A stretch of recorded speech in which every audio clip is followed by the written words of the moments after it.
Hello students, today we are going to start question number 6 of exercise 7.2. Question 6 में 8 coordinate दिया हुआ है 1 2, B coordinate है 4, y, C है x, 6 and D है 3, 5. And question is saying they are the vertices of parallelogram. Okay, so हम parallelogram draw करेंगे. Right, यहाँ पे इसके कोऑर्डिनेट जो है ब्रैकेट में लिख लेंगे A, B और C और D के.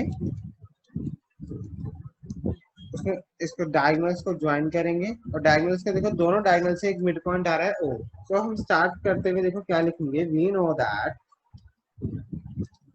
तुम छोटी क्लासेस जूनियर क्लासेस में पढ़ते थे तुम सब, ये diagonals of parallelogram bisect each other. अगर डायगोनल्स बाइसेक्ट ईच अदर करेंगे इसका मतलब हुआ coordinates of midpoint of AC is equals to coordinates of midpoint of BD. दो डायगोनल है AC और BD. हमने क्या किया, दोनों के मिड पॉइंट क्या है O, इसको इक्वल कर दिया. अब देखो कैसे. अगर मैं पहले AC के मिड पॉइंट निकालूंगा तो देखो मिड पॉइंट फॉर्मूला होता है x1 plus x2 by 2 y1 plus y2 by 2. ये मिड पॉइंट फॉर्मूला होता है. सो ये देखो इन दोनों में प्लस करना है तो x वाले पहले प्लस कर दूंगा एंड देन y वाले प्लस करूंगा 2 + 6. ये mid point formula section formula से ही आया जो लास्ट वीडियो में ऑलरेडी मैं बता चुका हूँ. मिड पॉइंट फॉर्मूला में तो जो सेक्शन फॉर्मूला है अगर तुम उसमें रेशियो 1:1 ले लोगे तो वो मिड पॉइंट फॉर्मूला का ऑटोमेटिक फॉर्मूला बन जाएगा. अब तुम्हें बीडी के केस में देखो, बीडी के केस में कैसे करोगे. ये रहा, इसका x 3 है, इसका x वाला 4 है, तो x वालों को प्लस करना है और फिर y वालों को करना है. तो इससे देखो क्या आएगा. ये आ रहा है 1 + x by 2, 2 + 6 8, 3 + 4 7. अब ये इसके इक्वल आ गया तो हम इसको कंपेयर कर सकते हैं. देखो ऑन कंपेयरिंग, x वालों को x के इक्वल रख लेंगे और y वालों को y के इक्वल. ये वाला इसके इक्वल हो जाएगा क्योंकि मैंने भी बताया इक्वल है. सो 1 + x by 2 किसके इक्वल होगा, 7/2 के. एंड 8/2 किसके इक्वल हो जाएगा, 5 + y/2 के. 2 से 2 कटा, x की वैल्यू आ गई 7 - 1 दैट इज 6. 2 से 2 कटा, 5 प्लस का अगर आके माइनस का होगा तो y की वैल्यू आ जाएगी 3. तो भाई यही निकालना था कि x और y क्या है. तो आंसर लिख लोगे x is 6 and y is 3. Students question number 7 देखेंगे. इसमें कहा गया है find the coordinates of point A where AB is the diameter of a circle. एक सर्कल है, उसका डायमीटर ले लिया मैंने AB और बीच में सेंटर होता है.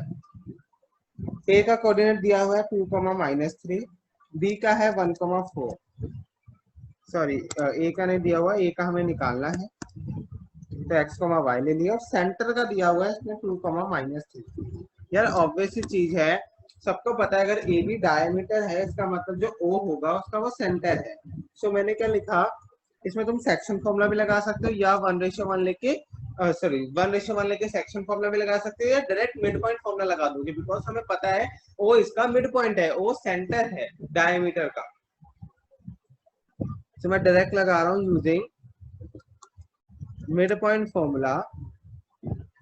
देखो जो मिड पॉइंट मतलब बीच का पॉइंट निकालते हैं ओ जो कि हमें गिवन है तो किसके इक्वल होता है. मैंने फॉर्मूला बताया x1 + x2/3. देखो sorry, x1 + x2/2, y1 + y2/2. ये भी मैंने मिड पॉइंट का फॉर्मूला बताया है. सो इसी को बस वैल्यू पुट कर देंगे. कैसे, देखो ये x वाला पहले प्लस करो अपॉन 2, देन y वाला प्लस करना है, y + 4/2. अब इक्वेट कर दो. देखो इसका ये 2 किसके इक्वल होगा, इस वाले के. और ये -3 किसके इक्वल होगा, इस वाले के. आगे वाला आगे के इक्वल, पीछे वाला पीछे के इक्वल. इसको सॉल्व करो. 4 = x + 1, 1 इधर आएगा माइनस होगा तो x की वैल्यू आ गई 3. इसे सॉल्व करो, 2 उधर जाएगा मल्टीप्लाई हो जाएगा. अब ये 4 प्लस का इधर आएगा तो माइनस हो जाएगा और -6 और -4 कितना होता है, -10. सो हमारा कोऑर्डिनेट क्या आ गया, एक अब सबको पता है जो कोऑर्डिनेट होता है ए वो एक्स कमा वाई की फॉर्म में होगा। एक्स कितना है 3 और वाई कितना है -10। So it will be the answer. ध्यान बस हमें ये रखना है कि मिड पॉइंट फॉर्मूला क्या है। अगर तुम्हें मिड पॉइंट फॉर्मूला पता है तो कभी भी गलती नहीं होगी। क्वेश्चन नंबर 8 इस एक्सरसाइज का वेरी वेरी इंपॉर्टेंट क्वेश्चन माना जाता है बोर्ड्स के लिए। ध्यान से सुनेंगे सब, बोर्ड्स के लिए सबसे ज्यादा important question. If A and B, हमें ए और बी कोऑर्डिनेट्स दिए हुए हैं, गिवन है क्वेश्चन में ए और बी के coordinates. Find the coordinates of P, बीच में इधर एक पी आ रहा है, हम इसके कोऑर्डिनेट निकालने हैं, तो मैंने एक्स वाई ले लिया। और वो कह रहा है कि A P is equal to 3/7 A B. यार मुझे पता है अगर मेरे को सेक्शन फॉर्मूला लगाना है तो मेरे को इसकी रेशियो पता होनी चाहिए, तो मेरे को ये गिवन है, तो इसका रेशियो कैसे निकालूंगा, 7 उधर मल्टीप्लाई हो जाएगा। आप सबको पता है ए बी, ए बी को मैं क्या लिख सकता हूँ, A P plus C B.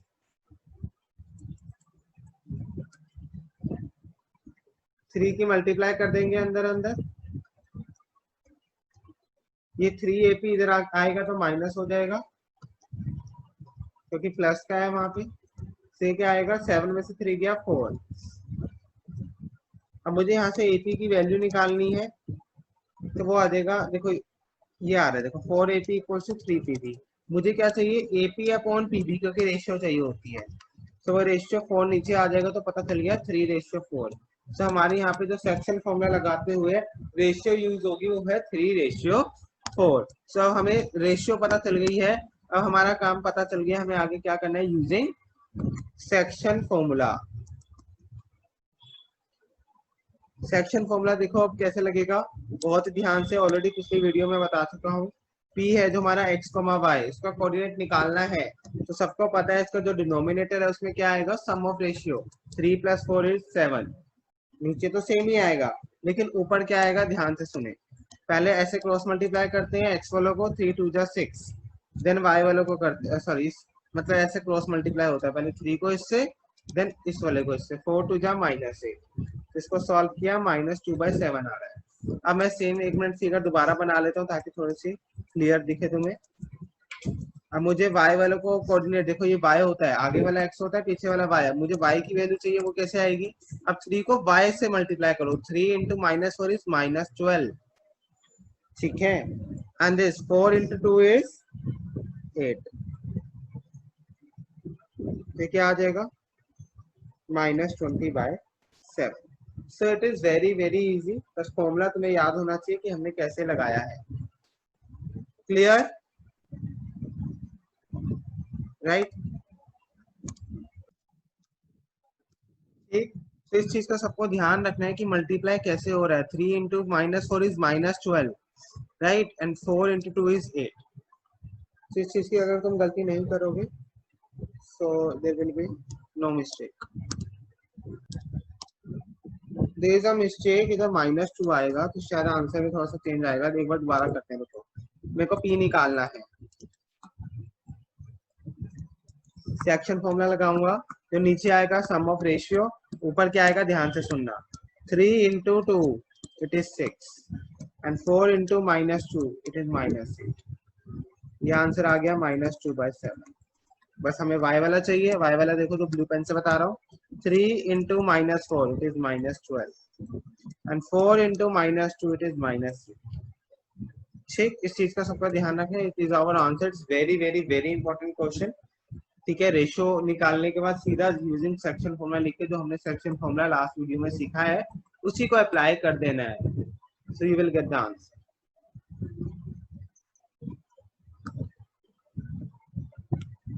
Next question number 9।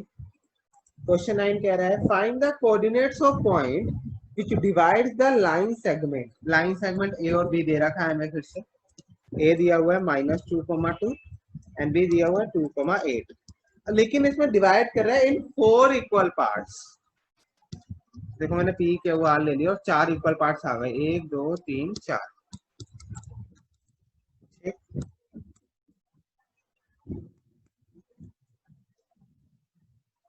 सबसे पहले मैं बात करूंगा पी की, ध्यान से सुन लेना। पी की ये क्वेश्चन नंबर 2 में भी ऑलरेडी मैं बता चुका हूँ एक्सरसाइज इसके लास्ट वीडियो में। ध्यान से सभी सुने, पी कैसे निकलेगा। इसको मैं एक्स कॉमा वाई लेट करूंगा और मुझे रेशियो चाहिए। मुझे इतना तो सबको पता है, मुझे भी और सबको, कि इधर हमें सेक्शन फॉर्मूला लगेगा, बट मुझे रेशियो नहीं पता। मैं पी का कैसे निकालूं, किससे मल्टीप्लाई करूं, मुझे रेशियो तो पता नहीं है।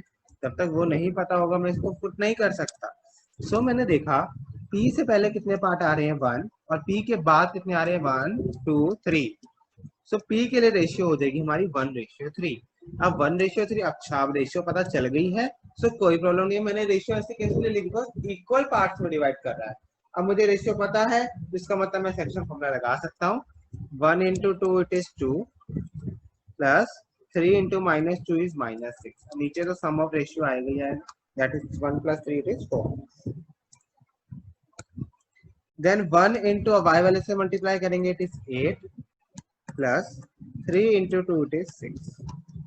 अब इसको सॉल्व कर दो, 2 में 6 गया -4, 8 plus 6 is 14। कितना आ जाएगा ये -1,7/2। ये हमारा p का कोऑर्डिनेट आ गया है, राइट। ऐसे ही अब हमें किसका निकालना है, Q का और R का। Q कैसे निकलेगा, अगले फिगर में ध्यान से देखें। A हमें दे रखा है -2 2, B दिया हुआ है 2 8, और P Q R is same. अब Q के लिए निकाल रहा हूँ यार। Q देखो, इससे पहले कितने पार्ट आ रहे हैं 2, रेशियो इसके बाद कितने पार्ट आ रहे हैं 2, तो 2:2। तो इसका मतलब हो गया ये एक तरह से मिड पॉइंट है। अगर तुम्हें नहीं समझ आ रहा मिड पॉइंट कैसे है, इक्वल पार्ट में डिवाइड कर रहा है। देखो इधर भी 2 इधर भी 2। अगर तुम्हें समझ आ गया मिड पॉइंट है तो मिड पॉइंट फॉर्मूला लगा दो। अगर नहीं आया तो तुम सेक्शन फॉर्मूला तो लगा ही सकते हो, बिकॉज हमें रेशियो पता है, दैट इज 2:2।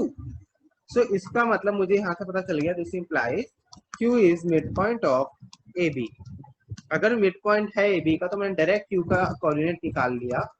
कैसे, फॉर्मूला क्या होगा मिड पॉइंट का, x1 + x2/2 y1 + y2/2। अब x1 और x2 सबकी वैल्यू क्या है, देखो ये x होता है आगे वाला, इन दोनों को प्लस करेंगे, और y वाली वैल्यू क्या है, पीछे वाली। And when you will solve it you will get 0,8 + 2 10, 10 में से 2 गया 5, 0,5 ये आंसर आ गया Q का कोऑर्डिनेट। बट क्वेश्चन में अभी हमारा P निकला है, Q निकला है, अभी R रहता है। अब R के लिए क्या करेंगे, ध्यान से सुनना। ये A है, ये P है, एक और A दिया हुआ है -2,2 और B दिया हुआ है 2,8। ये P है, ये Q है, ये R है। अब मैं R निकालने जा रहा हूँ। अब R के लिए रेशियो देखनी है मुझे क्या होगी। तो इससे पहले कितने पार्ट आ रहे हैं, 1 2 3 रेशियो, इसके बाद कितने हैं 1, सब रेशियो 3:1 है। तो मैं सेक्शन फॉर्मूला फिर से लगाऊंगा। तुम देख रहे हो P के लिए 1:3 थी, Q के लिए 2:2 हो गया, तो रेशियो चेंज होगी, तो आंसर सेम नहीं आएगा। ऑब्वियसली चीज है, डिवीजन अलग है, फिर रेशियो चेंज होगी। अब मुझे R निकालना है। नीचे तो मुझे पता है सम ऑफ रेशियो आएगा, रेशियो क्या है 3:1 और इसका सम क्या होता है 3 + 1 इट इज 4। बट ऊपर क्या आएगा, सब ध्यान से देखो। 3 into 2 it is 6 plus 1 into -2 is -2। Solve कर लिया, 6 में से 2 गया 4, 4/4 मतलब 1। आगे देखते हैं, 3 into 8 is 24। अब y वाले के साथ मल्टीप्लाई करेंगे, प्लस 1 into इसका y वाला है 2, 1 into 2 is 2, तो 24 + 2 is 26, 26/4। इसको रिड्यूस करोगे तो यू विल गेट 13/2। तो आंसर क्या आ गया, 1,13/2। ये R का कोऑर्डिनेट आया है। और Q का कितना आया था, 0,5 जो तुमने सॉल्व किया था, और P का कितना आया है, -1,7/2। It is also important question because it helps students to have confidence about section formula। जिस बच्चे को इस क्वेश्चन में कोई भी डाउट नहीं होता है कि ये वाला क्वेश्चन है जिसको क्लियर है, इसका मतलब उस सेक्शन फॉर्मूला का कंसेप्ट बहुत अच्छे से क्लियर है, बिकॉज इसमें सारा डिटेल में डिस्कस किया गया है। And we are at the last question now in this exercise. Find the area of rhombus if vertices are, हमें vertices दी हुई है 3 0 4 5 -1,4 -2, -1। We have to find the area of rhombus। area of rhombus जो junior classes में तुम पढ़ते थे, it is half into product of diagonals. इसका मतलब पहले मुझे डायगनल निकालने पड़ेंगे तभी तो मैं प्रोडक्ट कर सकता हूँ। सो मैंने एक बार शॉर्ट में अगर फिगर बनाऊं रोम्बस की, अगर ऐसे भी ले लूं ए बी सी डी, सो मुझे इतना तो क्लियर है डायगनल होगा क्या, एक तो ए सी होगा और एक होगा बी डी। मुझे इसका मतलब प्रोडक्ट ऑफ डायगोनल मतलब मुझे AC इंटू बी डी करना है, लेकिन AC और BD की वैल्यू तो पता नहीं है। इसका मतलब कैसे निकालनी पड़ेगी मुझे। अब मैं एक AC की वैल्यू निकाल रहा हूँ, ये कोई पॉइंट नहीं है, ये एक डिस्टेंस होता है। AC is a length, C बोलता तो वो पॉइंट होता, A बोलता तो वो पॉइंट होता, लेकिन मैंने AC बोला है। It is a length, length मतलब डिस्टेंस फॉर्मूला लगेगा। ए ये रहा, सी ये रहा, इसमें डिस्टेंस फॉर्मूला लगाएंगे x2 माइनस x1 स्क्वायर वाला, याद हो सबको 7.1 की जो वीडियो थी इसमें, राइट। अब x2 देखो -1 -3 4 -0, इसको सॉल्व कर दो। इसका आएगा 4 का स्क्वायर 16 प्लस 16, इट इज √32, और √32 कितना होता है 4√2। ऐसे अब हम BD निकालेंगे, BD के लिए भी सेम डिस्टेंस फॉर्मूला लगाएंगे। B ये रहा, D ये रहा, -2 -4 का स्क्वायर प्लस -1 -5 का स्क्वायर। डिस्टेंस फॉर्मूला डायरेक्ट लग जाएगा। 2 और 4 कितना होता है 6, और 6 का स्क्वायर 36। 1 और 5 कितना होता है 6, 6 का स्क्वायर 36। इट इज √72, और √72 को तुम बोल सकते हो 6√2। अब मुझे इन दोनों का क्या करना है प्रोडक्ट। ये कैसे आया इस चीज तुम्हें मैंने लास्ट क्लास में भी बताया था, लास्ट लेक्चर वीडियो में भी बताया गया है कि ये प्राइम फैक्टर से आता है। प्राइम फैक्टर करोगे जो रूट रह जाता है, जो तुम क्लास 9 में हीरोन्स फॉर्मूले वाले चैप्टर में भी करते थे ये चीज। अब मुझे बस इसमें वैल्यू पुट करनी है, हाफ इंटू AC, AC कितना आया 4√2, BD कितना आया 6√2। तो इसको मैं अगर सॉल्व करूंगा यहाँ पे देखो, हाफ इंटू 4√2 इंटू 6√2, ये मेरा एरिया ऑफ रोम्बस दे देगा जो मुझे क्वेश्चन में निकालने को बोला है। इसको सॉल्व करना है, इसको 2 से कटा, ठीक है। आप सॉल्व ध्यान से देखो, 2 इंटू 6 कितना होता है 12, और √2 इंटू √2, मैं प्लस नहीं कर रहा मल्टीप्लाई कर रहा हूँ, √2 इंटू √2 इट इज 2। तो 12 2 जा 24, कोई यूनिट नहीं बोली तो हम अपनी तरफ से लिखेंगे यूनिट स्क्वायर या स्क्वायर यूनिट, कुछ भी एक चीज हम लिखेंगे। स्क्वायर यूनिट या यूनिट स्क्वायर क्यों बोल रहे हैं, बिकॉज एरिया है और एरिया की यूनिट किसमें आती है स्क्वायर में, राइट। Thank you.